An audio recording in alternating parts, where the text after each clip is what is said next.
কি ব্যাপার, ওর দোকানে এত কাস্টমারকে? এই হ্যাঁ ইমরানের দোকানে সবসময় এত কাস্টমার থাকে কি করতি রে? আমার দোকানে কাস্টমারই নেই, আর ওর দোকানতে কাস্টমার নড়েই না, কারণটা কি রে? ভাই, ওর দোকানের কাপড়ের মান অনেক ভালো আর দামও অনেক কম, তাই সবাই ওর দোকানেই যায়। মান ভালো আবার দামও কম, আর এইসব ফালতু কথা, কিছু একটা করতে হবে। ভাই, কি অত পরিকল্পনা করছেন? ইমরানের ব্যবসা আমি নষ্ট করে দেবো। শোন, তুই এক কাজ কর, আমার দোকানে যত কম টাকার মাল আছে ওই সব মালে বেশি টাকা ট্যাগ লাগিয়ে ইমরানের দোকানে থো আসবি। কিন্তু ভাই, এই কাজটা তো ঠিক না। চুপ কর, তো যা বলছি তুই তাই কর। তারপরে ভোক্তা অধিকারে কল দিয়ে ওর ব্যবস্থা আমি একটা করছি। কর্মচারী হৃদয় পাশের দোকানদারকে ফাঁসানোর জন্য পুরাতন কিছু মাল বের করল। তারপর জানুয়ারি মাস চলে আসলো, ডিসেম্বরে ভাড়াটা দিলাম না।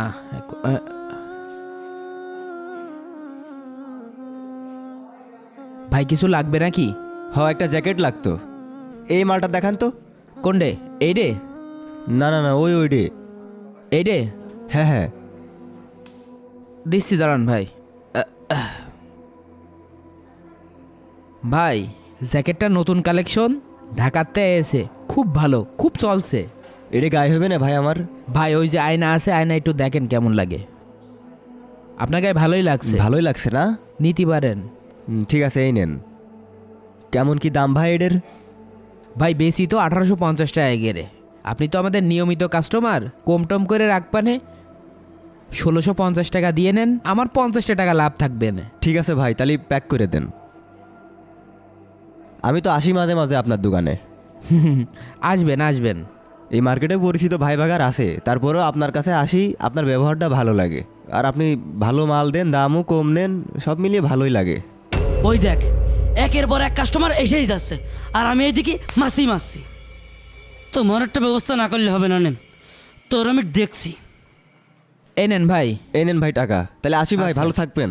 আসবেন আবার, হ্যাঁ। যাক, দোকান ভাড়াটা হয়ে যাবে না।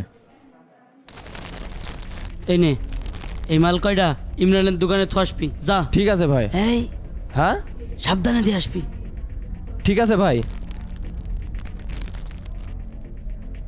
দাঁড়াও চান্দ, তুমি এবার ব্যবসা করো কি করে তাই আমি দেখছি। ভোক্তা অধিদপ্তরে একটা কল দি।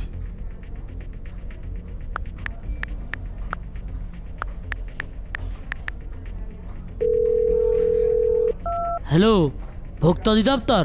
জি বলুন। স্যার, ইমরান কলতিষ্ঠানে তো ডাকাতি চলছে। মানে ঠিক বুঝলাম না। ওরা কম টাকার মালে বেশি টাকার ট্যাগ লাগায়ে ধোমায়ে বেচছে। কি বলেন, তাই নাকি? ঠিক আছে, আমরা আসতে। হ্যাঁ স্যার, আপনারা তাড়াতাড়ি আসেন। ওকে। হ্যাঁ শোনাচ্ছেন পিতলে ঘুঘু, তুমি এবার কি করে ব্যবসা করো তাও আমি দেখছি। জোহরের আজান দিয়ে দিল, সে কর্মচারীটাও খাতে গিয়েছে। দোকানে যে কাজ থুয়ে যায়। খারাপ কাজ শুধু আমার দিয়েই করায়, ধরা বলে কি যে হবে নে। এই হৃদয়, এই ভাই এদিকে আই। হ্যাঁ ভাই। আমার দোকানের কর্মচারীটা দুপুরেই খাতে গিয়েছে, এখনো আসেনি। জোহরের রক্ত চলে যাচ্ছে, আমি তো নামাজ পড়তে যাচ্ছি, তুই একটু 10টা মিনিটের জন্য বসবি? ঠিক আছে, আপনি যান, কোনো চিন্তা করেন না। যা দোকানে বস। কেউ দেখছে না তো? চলে গিয়েছে, এই সুযোগে মালটা টাকা মতো কি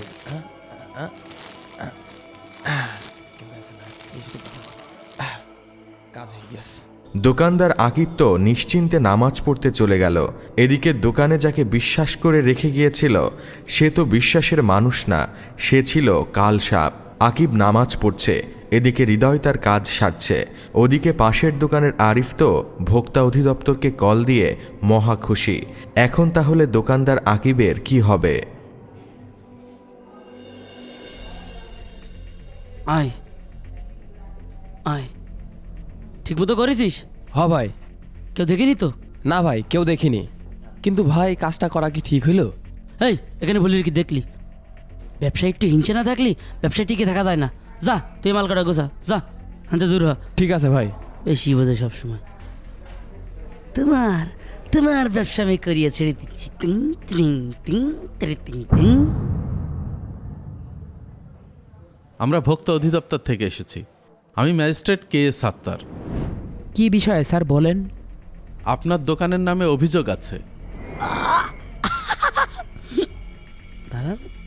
অভিযোগ? কিসের অভিযোগ? আপনি কম দামে কেনা পণ্য বেশি দামে বিক্রয় করছেন। কি বলেন স্যার?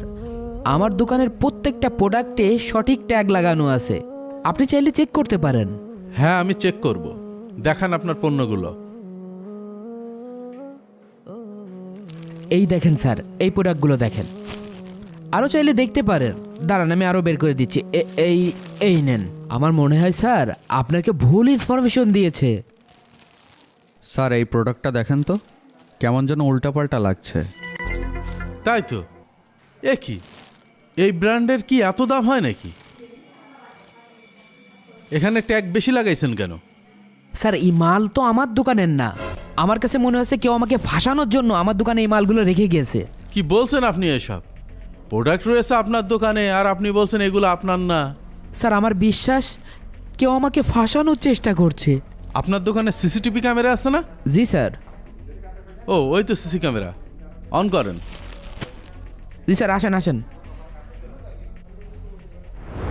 সিসিটিভি অন করার পর দোকানদার আকিব এবং ম্যাজিস্ট্রেট দুজনেই অবাক। ওই দেখেন, ওই দেখেন, ওই দেখেন স্যার।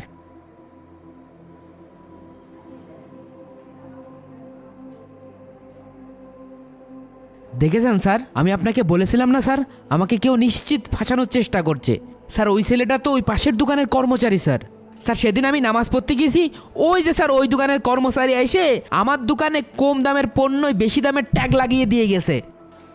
এই শফিক, জি স্যার। যাও তো লোকটাকে ধরে নিয়ে আসো। জি স্যার। তখনই ম্যাজিস্ট্রেটের সহকারী পুলিশ সিংহের বেশে পাশের দোকানে যায় আরিফকে ধরতে।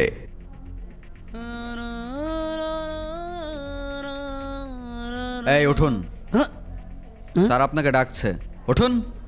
স্যার আমি কোনো কথা নয়, দোকান থেকে বের হন, আসুন। পুলিশকে দেখে ভয়ে আরিফের গলা শুকিয়ে যায়।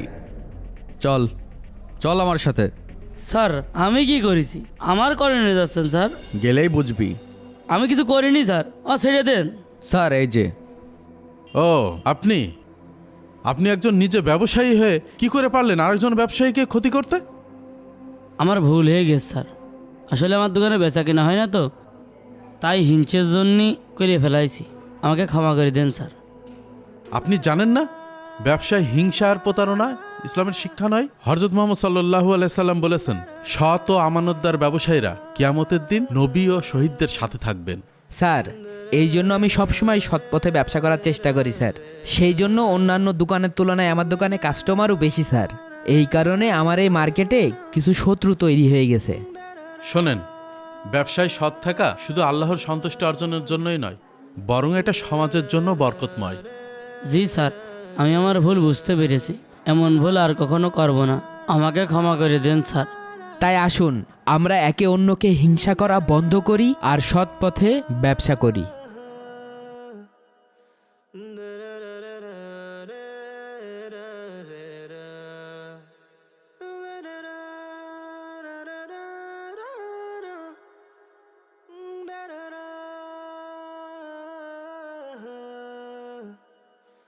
Da